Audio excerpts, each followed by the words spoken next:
پیارے بچوں، پرانے زمانے کی بات ہے، ایک خوشحال جنگل میں ایک معصوم پیاری چڑیا رہتی تھی جس کا نام سونو تھا۔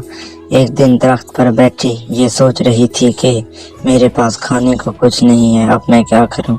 اچانک وہ سوچتی ہے اور اپنے پیاروں چونچوں میں ٹوکری اٹھائے دوسرے جنگل کی اور جاتی ہے۔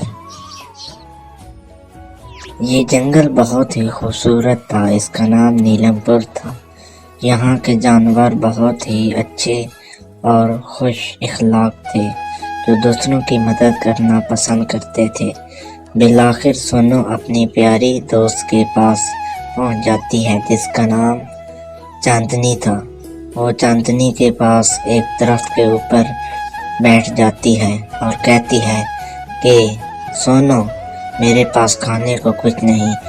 چاندنی کہتی ہے میرے دوست، میرے پاس بھی کچھ نہیں، میں بھی کچھ دنوں سے بھوکی ہوں۔